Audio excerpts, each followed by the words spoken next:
Welcome back, everybody. I'm Bruce. And I'm Pete. And welcome back to our Commander Focus podcast. Yeah, it's been a while. Certainly. We both had some really busy summers. We've had everything from, summer camp to personal losses in our families to just general busyness, I'm glad to be back with you, Bruce. I am very happy to be back, and now the summer is wrapping up, and it's back to school time. Many people out there have already gone back, and I go back tomorrow. It's time to get back to doing some podcasting stuff and talking Magic cards. A whole bunch of bad ones I like to I want to talk about. Same, and I got a new mic, so hopefully the audience can hear me better than they can in the past. And I certainly will say this one thing, even though I got a better equipment, it doesn't mean that I'll perform better, okay? So we'll see how this goes. We'll see how this goes. Well, I just think it sounds real crisp, my friend. Nothing to be worried about on this end. All right. What do you got for me? Oh, I got something fun here. This first one is not the most flashy card. I think this is one of these ones that people are gonna look in a brand new set and just pass right over it. So Zookeeper Mechan, 1 in a red for a 1/3 artifact creature robot. Tap to add a red. 6 in a red. Target creature you control gets +4/+0 until end of turn. Activate only as a sorcery. What do you think, Pete? I know they've been trying to expand red's kind of applicability as a color. So they've been printing a lot of mana dorks in the last few sets that tap for red that are 2 mana. You got the 3/1 from Tarkir that you can sacrifice it to deal 6 damage to a creature with flying. I don't remember if that's sorcery speed per se, but it is definitely a card that exists now. And there's some other ones. I'm not going to say any spoilers, but there's some other ones coming up in the next few sets. So weird to hear and see that this is something that's not conditional. Taps for 1 red, it's an artifact, so it has a lot of synergy and a lot of different archetypes. And the last clause is pretty irrelevant to me. But you might be able to kill somebody. Just so happens that you have enough mana and you're able to buff one of your creatures. The fact that it's sorcery is pretty bad. And I'm still debating if I need to put these in my deck. Does that make sense? I haven't gotten to that point yet where I've really made a firm decision that these red mana dorks are any good. I know they're good in standard, and I know they're good in even standard. They don't see that much play. What am I saying? No, they don't. What I mean to say is, I know that they're not bad in certain decks that are trying to go fast, but I just haven't been able to figure out a way to use them just yet. So I'm not entirely sure what to make of it. Really, I just see it as a 2 mana red creature that might give me a little bit of mana early game, and then not really do anything late game. Right. So I've looked at it in a couple of different ways because I've been fooling around with, I guess, more red decks than I would normally build. So one of them is Clive. So Clive likes this because it provides a mana pip, so you can, for your devotion, making it appealing in that sense, because red mana rocks, there's lots of artifacts, but they don't always have a red pip. So the fact that this has a red pip is appealing. The fact that it's got a 3 on the as defense is also pretty useful, because it can block an early 2/2 or an early infect creature or something too, just to sort of get something down the table. And then as an artifact, there's lots of artifact mattering things. So I think this card is actually pretty reasonable in lots of decks. I've also am fooling around with it in Rakdos the Muscle as a way to help power out Rakdos, and then something to sacrifice to start exiling cards. I could see again, when you're trying to get your commander out as fast as possible, and it's 6 mana to 4 mana is where it really shines. I don't know. I think it's situational, because I have 2 red decks, right? Yeah. I've got the Jaxus list, which would definitely benefit with something like this, but I also use Skirk Prospector for me, which is better in the sense that I can sack it for 1 red at instant speed and do something like that. And then I have another red deck where it's all spell slinging. So I Yeah. really don't want to put creatures on the board because No, for sure. I'm usually blowing them up. So it's cool because I think they're creating this kind of boundary, right? They're really pushing red creature based decks in certain facets with these types of cards, and then they're also convincing people to play other types of mana rocks in place of these types of cards. They're kind of driving a wedge between the color, kind of what they did with green when they started giving green access to all the removal and all the card draw and everything else. You know, no longer was it just big fat dumb creatures. It became something slightly different. So I'm excited to see that too, I guess. Yeah, like I think it's you're seeing red start to do some evolving. Like the Clive deck is interesting, and I don't think people are picking up on it. Clive but to is so me, cool. it Like, represents. I picked a copy up recently, you know. Yeah, it's a super sweet card, and it leads into a bigger red deck than we're used to seeing for red. Like usually red's really low slung and looking to come at you hard and fast real quickly. And Clive's got some ability because it's got a draw mechanic on it that you can refill your hand. You have some staying power to hang with bigger decks and play a longer grindier game. And then so you need some of those mana rocks to help you get to the 6 mana commander. And I think this is sort of like leaning into a direction that I think is healthy for red to give it some more variability instead of always being the same low slung aggressive build that's just going to run people over. You get this more mid-range feel that I think appeals to a lot of players out there. Now, some people aren't going to like it because it does lead to a type of dynamic where you are playing mid-range and people think mid-range is the bane of all existence. But I think, on the whole, I think it's actually healthy to see red sort of branch in this bigger direction, but also still keep some of that identity of what it is.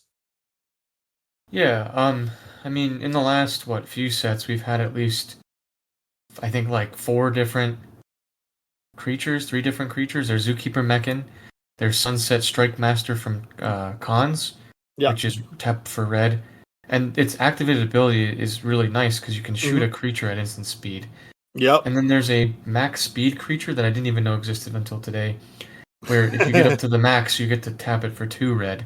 So I'm interested to see what people do with these types of cards when we've only had, I don't know, a few cards that do this, that actually have red in them and tap for red, instead of being conditional. So, it's definitely better than Glittering Stockpile, but it's also probably objectively worse than Skirk Prospector. So if we put it into its kind of box. It's a Zookeeper Mechan, right? It's supposed to keep the gate closed. Anyway. All right. What do you got next? I don't even remember. Okay, here we go. Something. I got this blue creature because, I just keep falling into this trap. All right, so Schema Thief.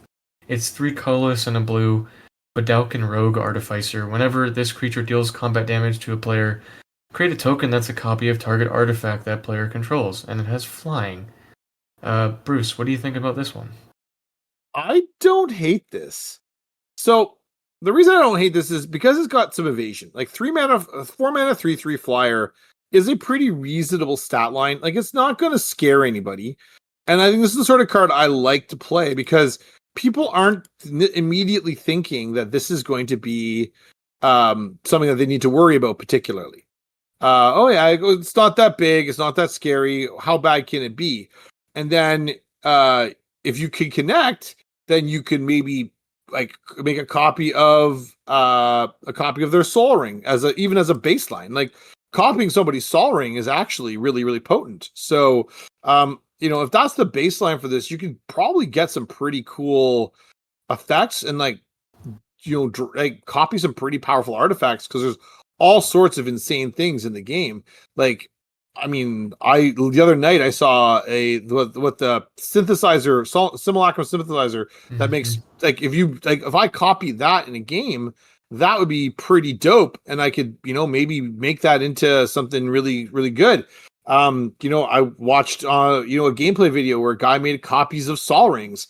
Like that's really potent too. I think there's lots of avenues for this to find something that is really cool on the battlefield and copy it. And because it has evasion, if this was like a 3/3, like a 3/4 on the ground, or like a 3-man, like a 2 and a blue for a 3/3 on the ground, I don't think I'd be nearly as interested. But as a 4-mana 3/3 flyer, I'm in. Yeah, and the other thing I was thinking about was Myriad, like giving this Myriad and hitting everybody at once. Especially if people have played a bunch of rocks in the game. Again, not every deck is going to have mana rocks potentially. There might be a lands deck that really isn't running any artifacts or what have you. But honestly, I've been looking at blue more of like, how do I beat people in the face with this color instead of just controlling the board the entire time. Yeah. So like I have a mono blue Voltron list I need to beat you up with, Bruce, at some point. But, okay, all right. This card is neat because I don't know. It's neat in the fact that it does something that you normally, I guess, don't see as often with the copy mechanic, right? You're either copying your own things or you're taking other people's things, right? In blue. Mm-hmm. And this is kind of like they still keep their thing, but you get one of their things as well. So if they're super greedy, you can take advantage of that. Again, the only downside is it has to connect. So, like you said before, the stats are pretty mediocre, and at a certain point in the game, it might not work anymore the way that you want it to work. However, I think if you curve out with this thing, you could definitely do some damage. And the fact that you can make tokens, they keep leaning into token strategies with a lot of different things, makes sense. That you could potentially play this even like in a Simic deck. Where you have doubling season or something weird. I was thinking, I hadn't thought of that. That sounds delightful. I'm sorry, double. I had your value ears ringing there for a minute. Well, I was thinking like you could do it in Bant and maybe populate a token too, which would be. Oh no, populate is only creature tokens. Sorry, that doesn't quite work. But anyway, I still think somebody solemn though. You could take somebody. Oh, I suppose, yeah. You know what I mean? Like, there's some interesting. Like a lot of my play group will play solemn because it's just a good value card to curve out. Again, it's not perfect, but it is good enough in most decks that need the fixing. Right. If your friends play Solemn Simulacrum, you play this and you get one too. We're all about making as many as we can before we get removed from the table. That sounds like there we go. I like it. I think it's, and I like that it comes in pretty affordably at like 30 cents or 40 cents. Like that's pretty handy. Keep your budget line under control and get a powerful effect. I like it. Yeah. All right, the next card that I have is buddy, a really, really weird one that Bruce actually knows, which I was surprised because before I found this card, I was like, this card can't be real, can it? Okay. So it's a colorless and a black, right? Yeah, I remember this one. It's an instant. Okay, it says, you gain life equal to the damage dealt to you this turn. Simulacrum deals damage to target creature you control equal to the damage dealt to you this turn. All right, Bruce, go ahead. What do you got? And how do you remember this card? Like, how did people used to use it against you? We didn't use it. We basically well, the way it reads originally in the original version. So I had the revised version, which is like all damage done to you so far this turn is instead retroactively applied to one of your creatures in play. Even if there's more than enough damage to kill the creature, you don't suffer any of it. Further damage this turn is treated normally. So that was how the text that I had as a kid. That's the revised text on the card. And so we didn't really play it because there wasn't a lot of reason to redirect damage to our creatures. It just didn't feel like a play. Now, the Oracle text that has changed, you gain life equal to the damage dealt to you this turn. That right there, like point blank, that is interesting depending on the deck. So if you're playing a deck that's got a Veto or Sanguine Bond, Exquisite Blood combination, or something where life gain matters to you in black, then this could be useful to you and be something you're looking for. Simulacrum deals damage to target creature you control equal to the damage dealt to you this turn. Well, that's a fog. That's a fog effect in black. And no one's thinking a fog effect in black is going to be coming. So the Oracle text has radically shifted the way this card is used and played, which I could see applications for it in a life gain heavy deck. I still don't think it's something I'm being keen to lean into because I feel like it's very very narrow in terms of its application, and I tend to like things that are a little more flexible, but I don't think it's as bad as it was in 1994 when I was playing as a kid. So, the first thing I thought about was like a Brash Taunter Rakdos sort of chaos. Oh. Right, because you hit the Brash Taunter with the amount of damage, and then you could potentially just... I don't know. Or Phyrexian Obliterator.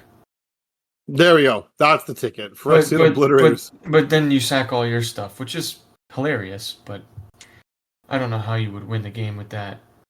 I don't know. I think I still think this card has. I think for me the clause I would target is the life gain, and I would use the life gain angle of it with like a veto, and like if you take like because that would be really really really brutal to like you gain 20 life, they eat 20 damage, and your creature and like you have a token or some sort of small creature just die in your stead. Like I think that to me is the application I would use looking for it. So, you could play Arcbound and kill everybody at once, which also is hilarious. well, there we go. So, I mean, I think it's got applications, but I think I would be targeting the life gain clause more so than the redirecting the damage clause. But that's just how I think about this card. But the fact that this is kind of like a green fog effect is kind of neat. And definitely something that would get my attention. But I don't think it's not intuitive. That's the worst part. Is like this card has been printed, but last time it was printed was like 4th edition, and like it hasn't seen a reprint since. So unless you've gone and looked up the Oracle text, you wouldn't necessarily know what this does. And so the Oracle text being significantly different from what's printed on the card means there's a discrepancy there where people may not necessarily know that this card is out there and that it's an option for some of their decks. So other cards I was considering: Expedited Inheritance. Whenever a creature is dealt damage, its controller may exile that many cards from the top. They may play those cards until the end of their next turn. Felden Ronum Excavator. When it is dealt damage, exile that many cards from the top of your library. Choose one of them. Till the end of your next turn, you may play that card. I can see this being some sort of combo. Sort of combo deck. Expedited Inheritance. Whenever a creature is dealt damage, its controller may exile. So if you redirect the damage with Simulacrum to a creature, but have Inheritance on the battlefield, you exile a whole bunch of cards, and you could. Wow, that's pretty. That feels pretty good. I like that. I hadn't thought of that angle. That's pretty gross. That's something I'm considering, right? Or like, I don't know. There's just a lot of weird cards out there. When when a creature is dealt damage, something happens, right? Like Mog Maniac. Whenever it's dealt damage, deals an equal amount of damage to target opponent. So your opponent gets a bit too aggressive with you, so you're like, I'm gonna bring it right back to them. Yeah. No, I think there is definitely some applicability to the card. This is sort of one of these old cards that I think people wouldn't necessarily know about because of the fact it's suitably old now that there's a lot of players out there that would go, I've never seen this card in my whole life, and the Oracle text is weird. So I'm a pretty big fan. If you can make this, I'd love to see us make this work. And I like that Expedited Inheritance trick. I think that is really, really, really strong. I can see like if someone alpha strikes you for a lot, you then can use this, not die, gain a bunch of life, and exile, 15, 20, 25 cards off the top of your library to potentially, utilize or redeploy against them. And I think that's pretty sweet. Yeah, 2 more cards real quick and then we'll move on. Pain for All. If a creature is dealt damage, it deals that much damage to each opponent. And Screaming Nemesis, which you know what that does, of course. Yeah. So there's a few red effects out there that does that. But anyway, what do you got for us? Okay, what I have got, this one I have been playing around with in Brawl recently. So Blue Sun's Twilight is a card that we have often forgotten about from, I believe that is from All Will Be One. So blue, and X. It's a sorcery. Gain control of target creature with mana value X or less. If X is 5 or more, create a token that's a copy of that creature. All right, Pete, what do you think? I don't know, because 7 mana, and you only get a 5-drop max. You do get a copy of it, which is kind of cool, but I don't know, there's other cards in blue that steal things more efficiently. But the fact that like you could take somebody's mana dork and copy it, or you could just take some problematic creature that's killing you, or you could take a creature that that you want to. Maybe someone has a commander they put a ton of +1/+1 counters on, you know. Right. Yeah. So I was fooling around with this in a deck where I'm looking to cast it for a low amount of mana early on to sort of help me, because full disclosure, it's in Narset Jeskai Wayfarer, or the one from Dragonstorm, where you're looking to cast a bunch of cheap spells to then kind of like storm off and draw a bunch of cards. So I'm looking for things that have variable casting costs. And so if I draw this early in the game, I can just use it to steal a mana dork or something small. But it got to the late stages of the game, and I was able to do some really gross stuff, particularly with the card Cursed Recording, where I can copy it and make duplicates of the spell in the first place. So cast it for a lot, copy it, make more, steal a whole bunch of things, make copies of things. It was a lot of fun.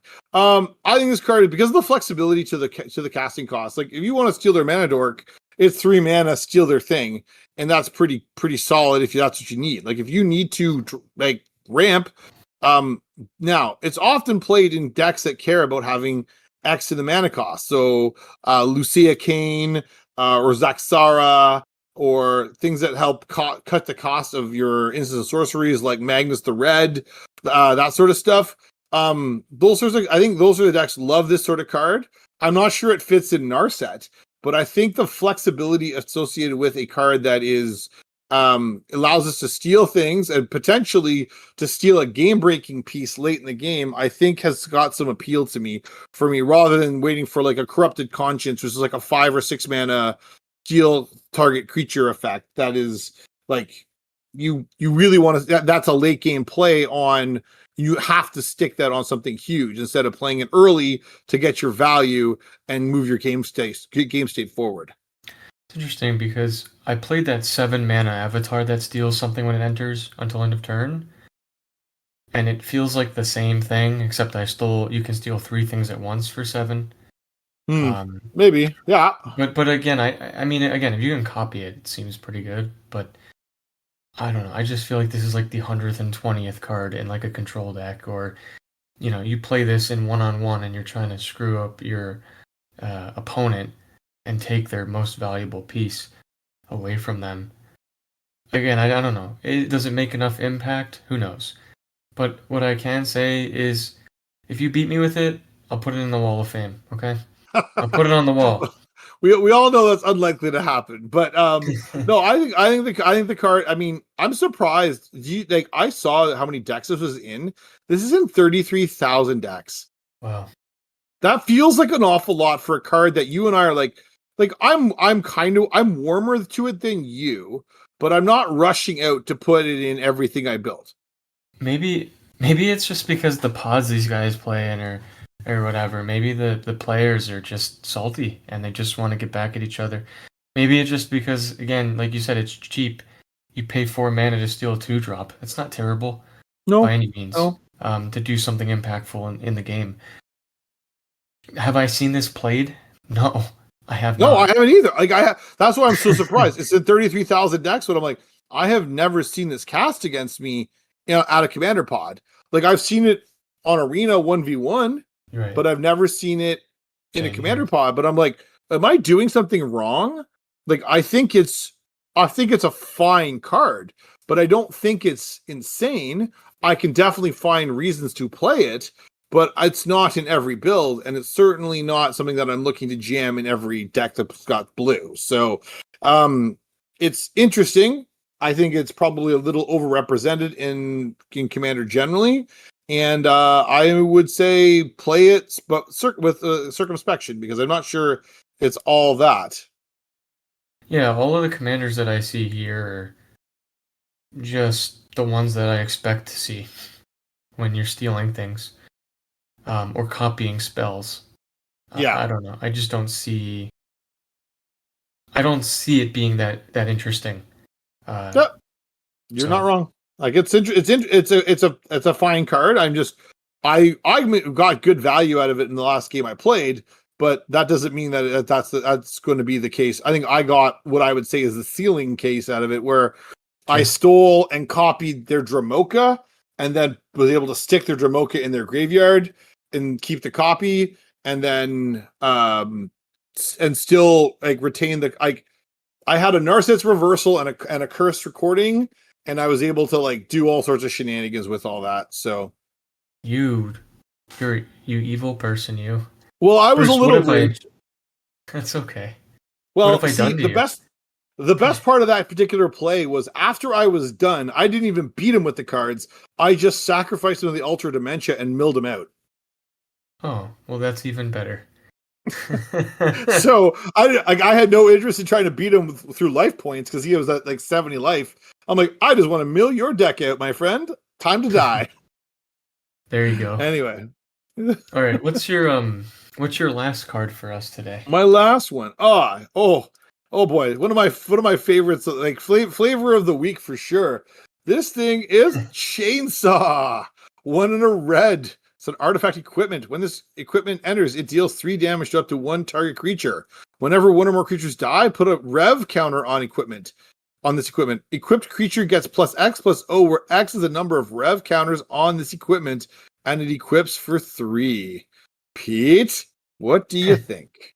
This is one of those like standard and draft all-stars that I've seen but haven't seen play at all in Commander. Maybe I had a friend play it once, I think in like a Rakdos deck with Shadow, believe it or not. But other than that, I don't know what to think of this really. It's not like a terrible card. I know it counts every creature that dies, which is pretty good. Yes, it does. Yeah. However, I just don't know. Like, I don't know if you're able to just beat somebody down with this fast enough. I see, like, I see the efficiency of killing a creature on turn 2, if not turn 3. And maybe this sees Fringe play in, like, CDH or something. God, no.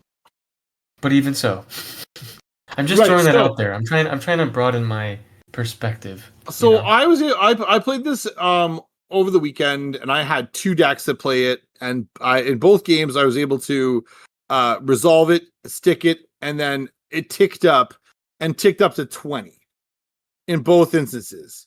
So it like just people sacked creatures or people. Now in one game I proceeded to cast Vandal Blast and blew up a dude's whole table worth of artifacts, which was like all artifact creatures because he was Imhotep the Stormlord. Mm-hmm. But on the whole, like just people having creatures block or die or this or that, and it just quietly ticks up. And then in one game I slapped it on Helena and Elena, and then put a bunch of counters on stuff, and my opponents were like, "Uh-oh, how do we deal with this every turn?" Another game I put it on a flyer and proceeded to crush face with it. So it's like, I think the card, I don't think it needs 20 counters for it to be good. If it gives your creature +5/+0, like I think you're looking like that to me would be the point where I'm happy that this is a card that's in my deck, because I think giving anything +5 boost on its power end means it's going to trade really well, really aggressively with stuff on the other side of the table. If I put it on a First Strike or a Trample or a Death Toucher, it's going to do a lot of work. And I think the floor, like for a 2-mana slot in my deck that's going to act as a bit like a piece of removal and then act as a way for me to buff my stuff, is I think something I'm looking for in many of my decks. Sure, there will be decks that don't want this, and I fully appreciate that. But I think there's a lot of artifact equipment decks out there that might want this sort of effect. There's a lot of aggressive decks that want this. It preys on decks that want to sack their creatures for value and goodies. So I think there's a lot of applicability to it without shutting down somebody's game plan. Like when we say things like when Yasharin says you can't sacrifice stuff or pay life, like that turns off people's decks and people get frustrated by that. Like when you allow them to continue to play the game, they're not going to destroy the chainsaw until they realize now I have a problem, and they may not have artifact removal for the chainsaw. So it just turns anything you have into like an abyss where you just swing out with it and you go, yeah, block my thing. I don't care. Block my 1/1 goblin that's now a 8/1. Feel free. And yeah, I guess it depends on the pod, right? Because if you don't attack much, if your pod doesn't really go to combat as much, then I think this card is a little bit less impactful. But the fact that it scales up over time, I like cards like this. In general, when it comes to the potential for it later in the game. However, I just am still not convinced.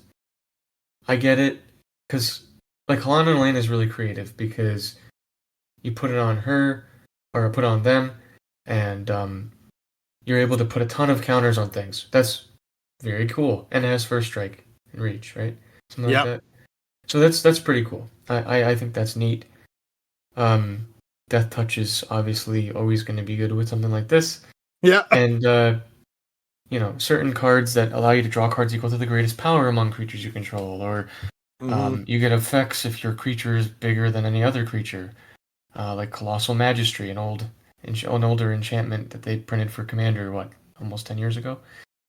I don't know. Again, it's one of those cards I'm up in the air with because I've seen how much it does in Standard, but I don't see it enough in Commander to make an accurate judgment of does this card deserve a 100 slot. Well, you and I need to play, so you could beat me in the face with that mono blue Voltron list, and I could play Chainsaw. And potentially chainsaw me out. That's fair.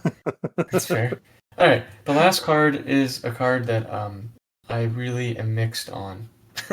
And I wanted to bring it up because you know how I feel about Temple of the False God, Bruce. Yeah. So do I. I'm not a big fan of it. So how about this one? So Murganda Raceway is the next man's Temple of the False God. It's a land. Start your engines. If you get to max speed, your colorless land taps for 2 colorless now. Right. So that's it. Yeah. So okay. So on one end you have the comparison to Temple of the False God, which is like poopy, and on the other end you have Ancient Tomb. Right. Ancient Tomb. It is not. It is not Ancient Tomb because there's too many hoops to jump through to make this good. However, it is not Temple of the False God because on turn 1, when you play this, you can still tap it for mana. You can still use it to cast your Sol Ring. And presumably, if you're playing it, it's because you're looking to you want to get after people's life totals and make that drop so that you can move up and start your engines and get your max speed. I don't think this is a card that cares necessarily about having lots of other cards with max speed. I think this is a card that you're playing it for the potential upside. Now, is the upside of having a land that taps for 2 instead of like something like the Arid Archway, which is a one from Outlaw Thunder Junctions. That's like a bounce land. So you play it, tapped, return a land to your hand. It also taps for 2. Would I rather have the Arid Archway over the Murganda Raceway? And I think I would probably like to have the Murganda Raceway ahead of the Archway. So I think what really comes down to is, are you a deck that's looking to have your lands tap for multiple mana? I think that's really what your question is. There are some decks out there that are looking to tap and untap lands to make and generate significant amounts of mana. And this sort of card leads you in that direction. I think it leads you in, and because whatever it is you're looking to do with that mana, whether it's I don't know, like you're looking to do something that I can't explain, whether you're playing the Lost GT and looking to untap it and tap it again and use it, or you're using it in Luxia Kane again, or Zaxara, or some other deck that's playing big X spells. That's why you're looking to play this card, in my estimation. I don't think you're looking to play it because it's efficient like an ancient tomb is. That's never the reality. But I do think you're looking for it because there's something you want to do with this card, to tap and untap it, to utilize the fact that it makes more than one mana as being something that your deck's seeking to do. The fact that it takes 4 turns might make it worse than Temple of the False God, and the other one that's Shrine of the Forsaken Gods, which is just tap 2, spend this mana only to cast colorless spells and activate only if you control 7 or more lands, because by the time you get to max speed, yes, you have 3 opponents, and yes, there's a chance you get to max speed faster, but in a given game, what's more probable? That you get 7 or more lands, or that you get to max speed? You know what I mean? Because there are times where the board is stalled out, and that land just sits there and does nothing. You know what I mean? Where, in my opinion, and I'm just that guy, I like, I'm that guy. I like to play Lotus Field and Lotus Vale and Scorched Ruins, which are not cheap lands by any means. They cost a good amount of money comparatively to these cards. I like to play them instead, because yes, I sack 2 lands, but I get to use the mana immediately, either on that turn or the next. Where something like this, that's why I'm so torn, because it's like if you're able to get to max speed very efficiently, like I have an Aristocrats deck that does it pretty efficiently, and that's why I'm considering this land as a potential replacement for another land in the deck. Yeah. I just don't know. I don't know, because they've only printed 11 cards that are legal, and half of them are really expensive. They cost a ton of money. The other ones you either sacrifice or come in tapped. So it's I don't know if they're going to explore this avenue more, Wizards, but I think they are trying to figure out a balance, right? Like even the planet lands, they come in tapped. They take a little bit longer to activate. But again, once they activate, ideally you're going to crush the table with it. Yeah. I have been fooling around with those for sure in Brawl with my son's Lathril deck. We've ported it over to a Brawl, and the Avenda, the green Gaia's Cradle effect one, it's nutty when you can get it going. So and I played the blue one in my Voltron deck, and being able to tap a big fat creature on one turn to activate it is really good. Where again, this land takes 4 turns at the minimum to get going. Yeah. So I don't know. Yeah. It's cute. It's one of those lands that people were really, really excited about, and then realized how slow it was. They're just like, there are better options here. Hate to be that guy and be negative about it, but it's like, I don't know. That's why I hate Temple of the False God, right? Because it's so slow. You might as well just play something else, that fixes you, or play a land you sacrifice to get 2 out. I'm coming up on Myriad Landscape because of the fact that yes, it comes in tapped, but I'm able to shuffle my deck, and there are just times where I need to shuffle my deck. So again, not trying to be negative Nancy today, but no, it's fine. I think it's a fair point. I think people, it needs to be discussed, because I think, it's Murugana Raceway is in almost 48,000 decks. What? That's incredible. Yeah, I'm looking on EDH Rec, and it is in 47,878 decks, which is an awful lot of decks for a card to be in. But does it really need to be in that many decks? I don't know. You're curious. You're checking it out. I just can't, because I see all these, right? I see all these commanders that people are doing, and most of them care about speed. So they're using it as a speed boost, pun intended. And then the other ones that are not, they're colorless that need the option, or like a lot of these are just not.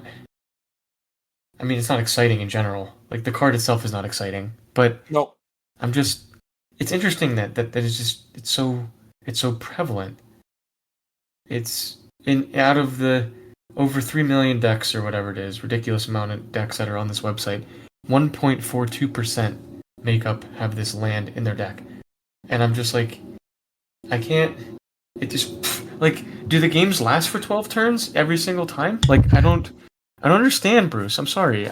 I know I'm making you bust out laughing here, but this is so, I'm crashing out here. It's how you are genuinely dismayed at the fact there's that many people playing this card. I think is actually really funny. Yeah, no, like I hear you. Like to me, it wouldn't be something that I own a copy. There it is. It's not in a deck. Right. But I don't know where I would put it if I wanted to put it in a deck. But I hear everything you're saying about it. Like it's slow. It doesn't feel like it's going to get you ahead. I'd rather fix for my colors instead of this. So I hear all that. But apparently there's almost 48,000 decks running around with this in the deck. Maybe I'm the guy who's getting got. You know what I mean? Maybe I just don't understand because I'm not. I'm just some guy who likes to play the game a particular way. You know what I mean? I'm not like an expert. I'm not a pro player. I'm just some guy. I'm just some average Joe. They should make a card for me just called Average Joe or something. Yeah, me too. Like middle-aged dad, and just like leave it at that. So anyway, oh, man. I mean, we'll have to see. I mean, maybe time will tell that the card is hot garbage.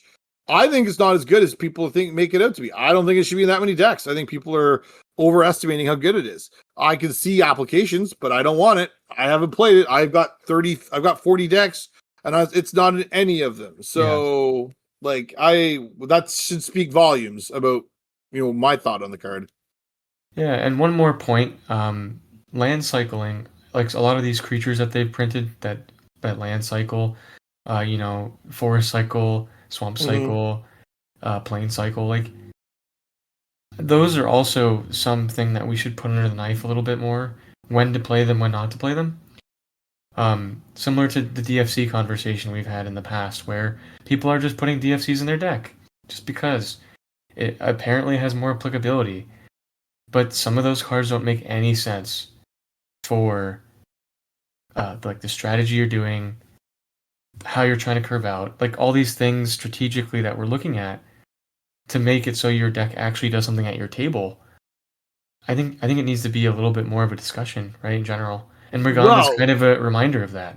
It's kind of a reminder of like, when is it okay? Like, when is it better to put this in? Because there are definitely decks that they put this in the deck and it's immediately impactful, because that's why there's so many people playing the card. But then there are probably a lot of other decks that are just playing it because they opened it out of a draft pack, or they're like, oh, this is a budget version of Mishra's Foundry or Mishra's Workshop, or a budget version of Scorched Ruins or whatever. So I don't fault people for that. What I do fault is the over-reliance, I guess we'll say, on the card. In terms of what numbers we've seen. And again, EDH Rec is... The numbers don't tell the full story, right? I've actually never seen this land played, ever. Not me either. I've been playing at multiple shops the last few weeks. Been playing with different kinds of people. In general, it's been really nice. But yeah, I'm not trying to go on my soapbox here, but it's just like the lack of like, I feel like people just see a card, they're like, oh, it's good, but they don't think about how does this work with my strategy. Mm-hmm. And maybe I sound like a pompous jerk. I'm gonna say that I'm not trying to say anything bad on the podcast, but like, you know what I mean? Like I feel so arrogant saying this. I feel so like, but I know that some people are thinking it too. So I don't, Pete. I don't think you're being arrogant. I think you're talking sense. But anyway, that's just me. I'm just what do I know? I'm just a middle. The day I talk sense is the day this podcast dies forever. Oh boy, oh dear. Well, then we got to talk some more nonsense. All right. But with that, we'll talk some more nonsense next week, folks. Thanks very much for joining us. And next week for more nonsense with Bruce and Pete. Bye. Bye, folks. Take care.